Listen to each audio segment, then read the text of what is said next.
किराएदारनी। एक काम करना नहीं आता तुम्हें? सारे घर में धूल हो रही है, कभी सफाई भी कर लिया करो। यहाँ पूरा दिन लगकर दोनों बाप बेटे का काम करो, साथ में ताने भी सुनो। जब मैं बोलती हूँ कि ऊपर वाले पोर्शन में किराएदार रख लो, अरे सफाई भी रहेगी, पैसे भी आएंगे, तब तो किसी को मेरी बात सुननी नहीं होती। हो गया टैप रिकॉर्डर शुरू। ये कहते हुए राज घर से बाहर निकल जाता है, जिसके बाद शिविन अपने कमरे से निकलकर नेहा के पास आता है। क्या यार मम्मी, कितनी बार बोला है टाइम से उठा दिया करो, हो गया ना मैं कॉलेज के लिए लेट। दुनिया की सारे गधे घोड़े बेच कर तो तू सोता है, पता भी चलता है तुझे कि मैं कितनी बार उठाने आती हूँ।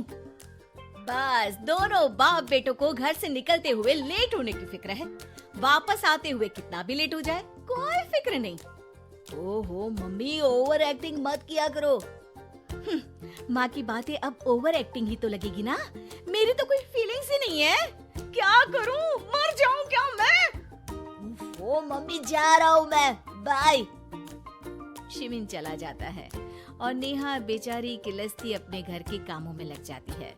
इसी तरह चलती है नेहा की जिंदगी, जिसमें उसके ज्यादा बोलने वाली आदत की वजह से उसका पति और बेटा उसकी फीलिंग्स की कदर किए बिना हमेशा उससे दूर भागते रहते हैं।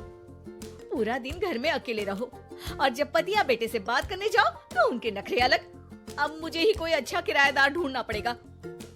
इसी के साथ नेहा किराएदार की खोज शुरू कर देती है, जिसके कुछ महीनों बाद दूसरे शहर से यहाँ पढ़ने के लिए आई निम्मी घर ढूंढते हुए नेहा के पास आती है और वो उसे किराए पर रख लेती है।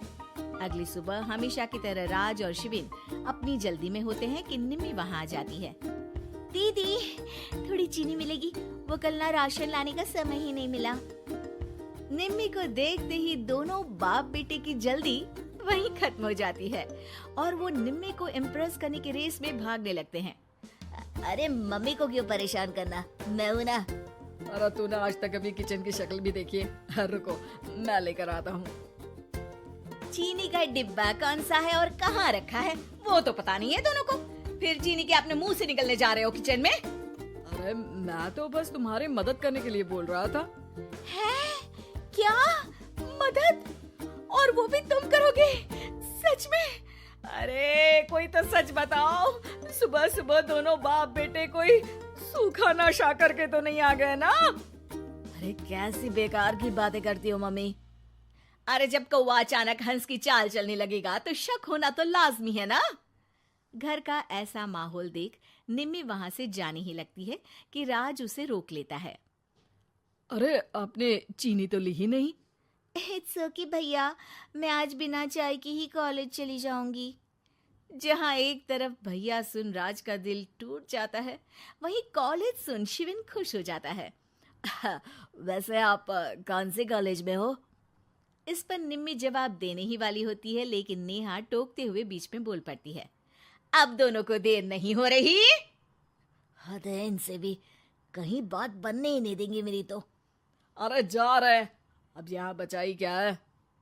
इस पर निम्मी के पीछे पीछे शिविन कॉलेज की तरफ और राज ऑफिस चला जाता है। इसी तरह दिन बीतने लगते हैं, जिसमें अब सुबह जल्दी जाना और शाम लेट आने का सिलसिला सुबह लेट जाना और शाम जल्दी आने में बदल जाता है। एक शाम वो दोनों समय से पहले ही घर वापस आ जाते हैं, जिन्हें देख नेहा हैरान रह जाती है। हाय मेरे रब्बा, अरे पहले घर जल्दी आना शुरू कर दिया और आज तो उससे भी जल्दी। कहीं मैं कोई सपना तो नहीं देख रही? मतलब अब क्या हम अपने घर भी जल्दी वापस नहीं आ सकते? अरे घर तो कितने सालों से तुम्हारा ही है, पर लगता है कि अपना ही है, इस बात का एहसास अब हुआ है। वो सब ठीक है मम्मी, निम्मी कहाँ है? जरा उसे बर्थडे विश तो कर दूं। अरे वाह रे, आज तक तो अपनी माँ का बर्थडे तुझे याद नहीं रहा, उसका बहुत याद है। वो तो मुझे पापा ने याद दिलाया है। हैं? अरे क्या बोल रहे हो तुम, झूठे?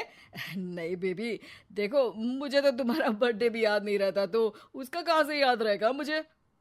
तौबा, मैंने तो किराएदार रखकर अपने ही पैर पर कुल्हाड़ी मार ली।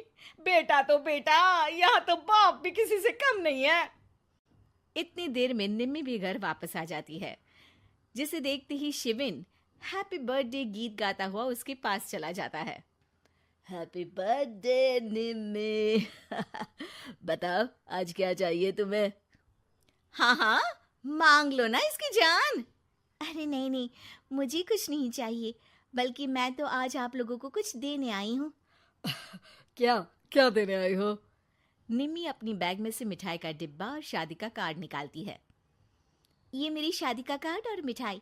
आप सबको मेरी शादी में जरूर आना है और इसी खुशी में मिठाई खाइए। निम्मी की बात सुनकर जहां शिविन और राज शॉक में आ जाते हैं, वहीं नेहा हंसने लगती है। दिल के अरमां आंसुओं में बह गए।